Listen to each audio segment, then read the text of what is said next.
Good afternoon, everyone. It's Kirsten here for a Thursday Spa Business Break. So I'm back from Miami, Florida, where I was speaking at the Congress there for the International Congress of Aesthetics and Spa.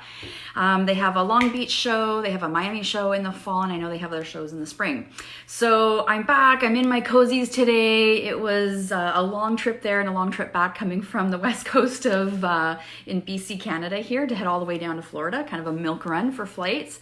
And yesterday I felt like a little bit of a hot mess just with all that travel. And you know, when we're at these conferences, you know, whether you happen to be speaking or you are an attendee, they take a lot of energy. So yesterday I spent most of the day resting. I did a little bit of work and then realized, nope, Kirsten, you're too tired for that. So I'm back at it today, and I want to talk about the holidays coming up in December, because I know for most of you as spa owners, whether you are solo or a team, it is like the biggest month of the year for us. It's usually your bookings are super heavy, probably maybe even overbooked. And there's just so much going on in terms of your spa business, with your clients, in your own personal life, business development. It's really easy to let December kind of get away from you. And by the end of it, I've lost track of how many times I used to feel like a hot mess by the time I was closing my doors on the 24th. Because it was just so frenetic. So I want to make sure that you have a plan to be able to leverage your sales and opportunities in December without turning into a hot mess on December 24th when you're locking your doors. Because there's nothing worse than feeling like you've given everything to everybody else, and then when you want to go home and spend time with your family, all you literally want to do is like put on your PJs and crawl under the blanket and not do anything. I want you to be able to enjoy your holidays with your family too. So that means that you need to create, shocker, a system for your December sales and opportunities. The other piece about this is creating a system so that you can have a repeatable system that works in December, so that it's also giving you some opportunities in January when we know that typically it's a slower month. We've just got that kind of business where it's seasonal, and we have some months that are really, really busy, some months that are really, really slow, and some months that are just a nice, easy flow to them. All right, so today is about how to leverage your holiday sales and opportunities without being a hot mess by December 24th.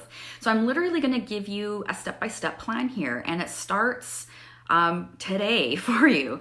So what I want you to do, if you have not already thought about your December promotions, I want you to think about them for the rest of this week. And on Monday, because most of you guys have Mondays as your admin day, maybe you have it on Sunday as well, but on your next admin day, I want you to have decided what your December promotions and offers are going to be. If you are leaving this too late, like if you cannot leave this until the last week of November, because things are already getting really busy for you at that point, and you know what happens in December. It's too crazy. So I want to make sure that you have done some planning. Like, don't overthink this either. With your holiday offers, keep it simple, okay? You don't have to be super complicated. I don't want you to be offering too many things, because with consumers, a confused mind will say no. So if you have, you know, a lot of different services that you have specials on, as well as gift certificates, as well as retail, it can be really overwhelming for your clients or even new consumers to your business, and they might not know what to choose, and they may just click off your website and not bother booking. Okay, so the first order of business here is to start your promotional planning right now for December if you already haven't. So what I want you to, I'm going to kind of break this up a little bit more even. I want you to review last year's sales, both service and retail, and I want you to look at what worked, what didn't, because sometimes we forget what we did last year and we end up repeating things that don't work. I want you to put this in, stick it in your head, repeat what works, ditch what doesn't. So perhaps as far as what didn't work was you overbooked yourself. This is a really big one for spa owners, especially solos. You get your clients who, aren't used to pre-booking, and all of a sudden they want appointments, and you know January is going to be a little quieter, so you're like, oh, I need to make hay while the sun shines, and you overbook yourself. So that is one way that you are not supporting your own mental and physical health as well as your own leadership by overbooking yourself or overbooking your team members. What about some of the offers that your vendors usually come out with? So most of your skincare lines or any of your other vendors should have their holiday promotions ready right now. So dig in there if you haven't gotten that information to see what they have to offer. This is what I mean about making things easier on yourself. So if your vendor has a retail promotion, just continue it in through your business. The other piece that you can do for December promotions is you can just simply package up some of your retail that you have into some Christmas packaging, some, pretty cello and wrap. This helps with two things. One, you can create quite a few of them just to help with your Christmas decor and and your holiday offers. Whether they sell or not, it doesn't matter, because it's just kind of adding to the buzz of the holidays. And the reason why you want to package that stuff that's easy to sell, like a cleanser and a moisturizer, those quick yeses, it's for those clients of yours that just need an impulsive buy. The other piece that I want you to consider, if you don't already have an online gift certificate sales feature, these are so helpful. Gift certificates are a huge part of the spa industry, and if you happen to offer gift certificates, I really encourage you to either sign up for a system like their Spa Boom. I know that Vagaro has its own connected online gift certificate sales, so does Booker. I think MindBody does too, but it's super common now to have instant online gift certificates. I love this when I was a service provider, especially as a solo, because I could be seeing sales come in while I was working with clients or when I was off on my weekend. So it's a really easy sales offer that you can give to your clients. It's a link that you can give them, and you want to promote that in your marketing. Instant online gift certificates. You can shop in your pajamas. You don't have to hit them all, okay? And they're actually really cool. They can choose an image. There's an image to choose from, and they can choose usually either a service or a dollar amount. So they're usually all very user friendly. But the point here is make gift certificates sales easy. Online instant gift certificate sales are one of those ways to do it. All right, the other piece I want you to consider here, as far as repeat what works, ditch what doesn't, is to look at possibly having a January bounce back offer to your December clients. So for those of them that came in for the month of December, on their way out, you can give them a little coupon that's a bounce back coupon for January only to book a service. And if you wanted to, it can be, as far as what's on the coupon, you likely want to have a minimum purchase. And then you could also have it stipulated that if you're trying to build up your skincare business, then it's for a specific facial. Or if you're just trying to get more people in booking for January, and it can be any service, you can just leave it open. But having that bounce back coupon for your December clients will help mitigate the slowness that sometimes happens in January. All right. Review last year's schedule. What happened? I'm going back to talking about overbooking yourself. Make sure that if you found yourself overbooked and exhausted by the 24th, you've got to rethink your personal boundaries. I have this saying now for myself and for clients. Your lack of planning does not constitute an emergency on my part. So part of this has been about training our clients to make sure they're pre-booking. The other piece is just holding your boundaries. So if clients are calling and, oh, I need a last minute wax, or, can you just squeeze me in? No, I don't squeeze anybody in. If my time is booked, I'm booked, and squeezing anybody in, is compromising my other clients, because I could be making myself run late for the next client, and it's also compromising my clients because that's just more energy output than I'd planned for, right? So we all know how we need a little bit of break in between clients to clean up, set up, go for a pee break, have something to eat. Don't take that away from yourself, because that is how you create longevity in this industry. This is how you create longevity in your team's careers. Don't overbook them. Don't try to just squeeze people in. You don't want to burn out your staff, especially because, they're the one that's carrying the bulk of the load of services. Don't burn them out so that they're, they're dreading the Christmas rush as much as you are.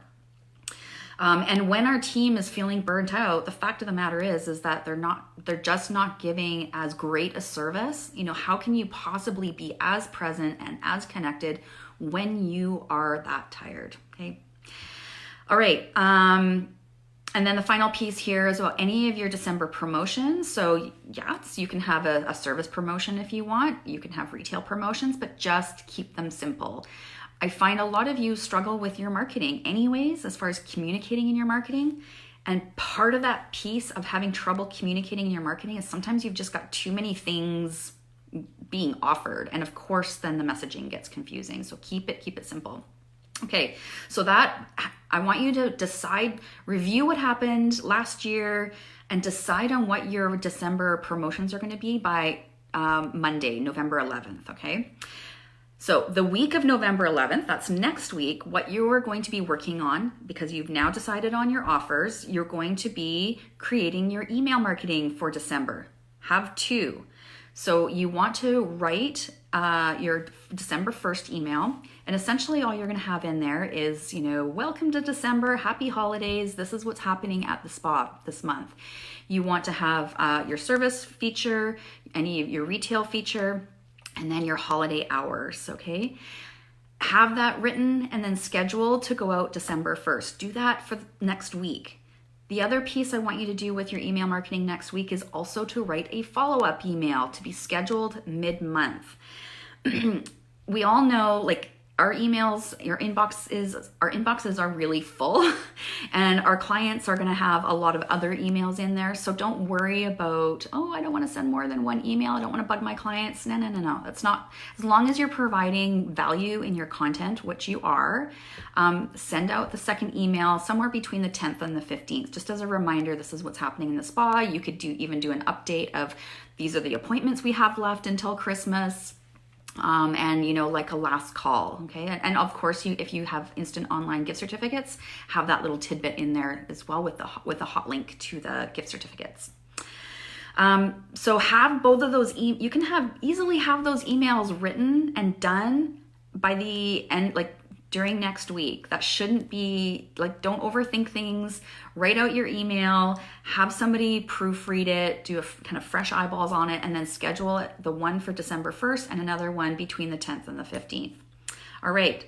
The week of November 18th on your task list is to curate 9 social media posts for December. I'm going to give you a little breakdown.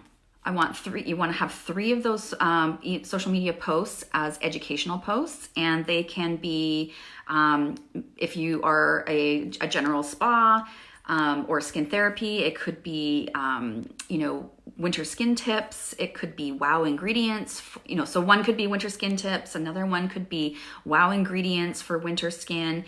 And then that third educational social media post can be about self-care, especially, it's a great topic, especially in the freneticness of December.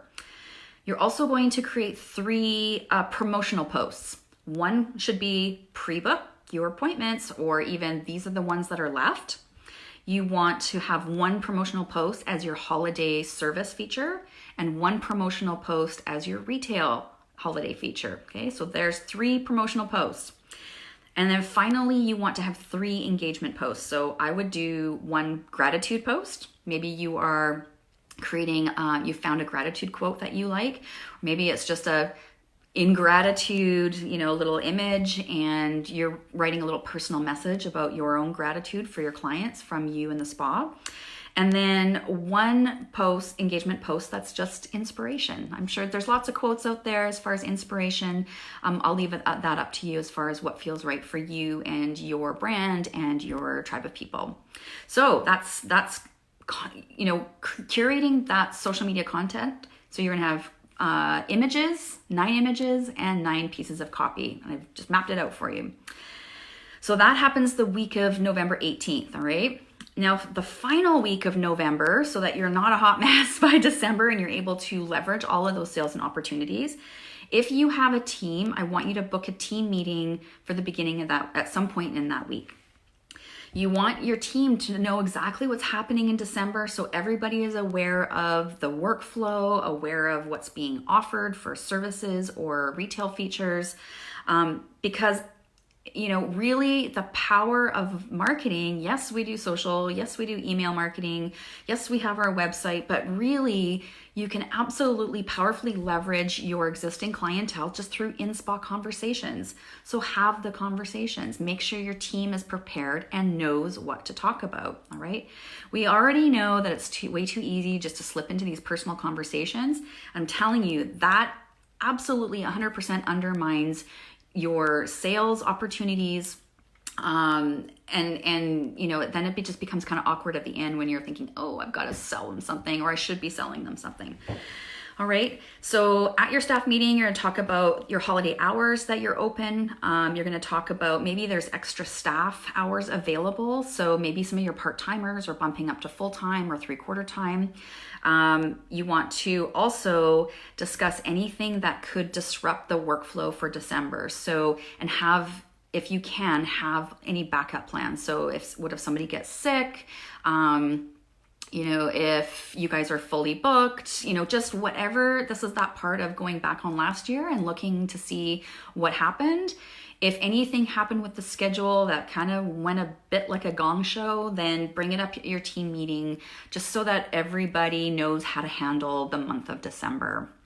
So those are 4 steps on how to leverage your opportunities and growth, and so you're not a hot mess, because it usually has to do with the fact that you're leaving your marketing too late, and then all of a sudden December's here and it's super, super busy and you don't really have time to get everything together.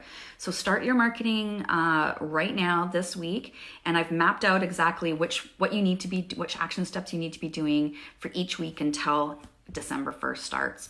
All right, if you have any questions or if you have any ideas that you'd like to add to the list here as far as how to leverage your sales and opportunities for the month of December, pop them in. This is all about sharing what works and what doesn't, right? All right, thanks for joining me for another Thursday Spa Business Break, and I'll be back here next Thursday at 12 noon Pacific. We'll see you then.